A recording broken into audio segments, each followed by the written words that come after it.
4 जगह चुनाव हुए, 3 जगह चुनाव नहीं हुए। गुजरात, हिमाचल प्रदेश, दिल्ली और 5 राज्यों के 7 उपचुनाव। गुजरात चुनाव और हिमाचल चुनाव बीजेपी की पार्टी कहाँ कहाँ से निकली है और कहाँ कहाँ कितनी सीटें लाई हैं। गुजरात चुनाव में कहाँ कहाँ से कितनी सीटें लाई हैं और हिमाचल प्रदेश में कैसे कांग्रेस जीत गई है, इसकी वजह जाने और सारा वीडियो आप देखते रहें। भारतीय जनता पार्टी रामपुर जीती है, विवादास्पद है वो। कुढ़नी जीती है, जो उसकी अच्छी जीत, इसमें कोई दो राय नहीं है। भानु प्रतापपुर छत्तीसगढ़ में भारतीय जनता पार्टी हारी है। सरदार शहर राजस्थान भारतीय जनता पार्टी हारी है। मैनपुरी भारतीय जनता पार्टी हारी है। खतौली भारतीय जनता पार्टी हारी है। पदमपुर उड़ीसा में 40,000 से ज्यादा वोटों से भारतीय जनता पार्टी हारी है। लेकिन यह नैरेटिव यह है कि भारतीय जनता पार्टी ने जिस तरीके से गुजरात में जीत हासिल की है, उसके बाद अब 2024 में कोई नहीं रोक सकता। गुजरात का जो मॉडल ऑफ इलेक्शन है वही अब वहां काम करेगा।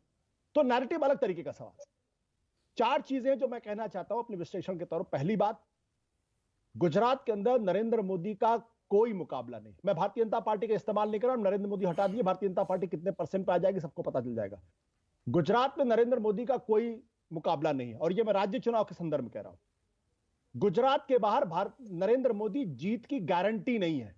दूसरी बात मैं कह रहा हूं, आपको याद होगा हिमाचल में उन्होंने कहा था कि आप एमएलए मत देखिए, कैंडिडेट मत देखिए, पार्टी मत देखिए, आप मुझे वोट करिए। लोगों ने ठुकरा दिया। जो 1% की बात की जा रही है, 1% की बात हम जरूर करते हैं, फर्क इतना है 6% वोट हिमाचल प्रदेश में भारतीय जनता पार्टी का गिरा है।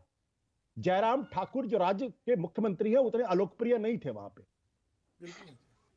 मतलब एमसीडी में आपने 300 से ज्यादा सांसद लगा दिए, 11 से ज्यादा मंत्री लगा दिए, और ऐसा आपने चुनाव लड़ा जैसे लगा कि आप हारे वहां पे। ये बात अलग है, नरेंद्र मोदी वहां नहीं गए। तीसरी बात यह है कि विपक्ष को यह समझना पड़ेगा कि अगर वो मजबूती के साथ चुनाव लड़ेंगे, एकजुट होकर चुनाव लड़ेंगे, तो बीजेपी हार सकती है। लेकिन अगर आप आधे अधूरे मन से लड़ेंगे तो आप बीजेपी से नहीं लड़ सकते। यह तीसरी बात। और चौथी बात यह है कि इस विधानसभा चुनाव के आधार पर हम 2024 के चुनाव का आकलन ना करें। अभी कर्नाटक के अंदर चुनाव होना है, मध्य प्रदेश, राजस्थान, छत्तीसगढ़ के अंदर चुनाव होना है। 2018 भारतीय जनता पार्टी के लिए सबसे बुरा साल था। वो कर्नाटक चुनाव हारी थी, वो मध्य प्रदेश, राजस्थान, छत्तीसगढ़ चुनाव हारी थी, और 4 बड़े राज्य थे जहां तकरीबन 150 के आसपास सीटें हैं। लेकिन उसके बावजूद वो लोकसभा का चुनाव भारी बहुमत से जीते। ठीक है। तो इसलिए मेरा अपना साफ तौर पे मानना यह है, जो लोग कहते हैं ना कि कांग्रेस पार्टी 50 में से 5 चुनाव जीती बाकी हार गई, लोग ये भूल जाते हैं कि 2017 के बाद लगातार 11 राज्यों में भारतीय जनता पार्टी बहुमत का आंकड़ा नहीं छू पाई थी। उसका जिक्र नहीं होता है, तो उसका भी जिक्र होना चाहिए। ये मैं कह रहा हूं कि जो बिलियन डॉलर की इंडस्ट्रीज देश के अंदर प्रोपेगेंडा के माध्यम से नैरेटिव गढ़ने का चलता है, वो कल से नहीं परसों से चल रहा है।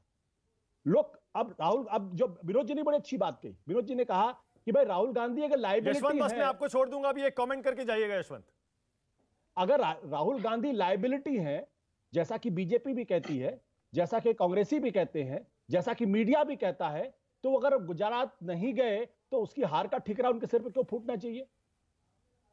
अगर वो लायबिलिटी है तो, और लोग कहते हैं वो लायबिलिटी है, अगर लायबिलिटी है तो फिर ये सवाल क्यों खड़ा होता है कि भारत जोड़ो यात्रा को गुजरात होकर गुजरना चाहिए? अगर गुजरात होकर गुजर जाते तो वहां कांग्रेस का भाग्य सुधर जाता, या हिमाचल गुजर जाते तो 10% नोट बढ़ जाता। तो दो तरफा बात नहीं हो सकती। Okay, all right, Yashwant, Yashwant, क्या ये सच नहीं है? फैक्ट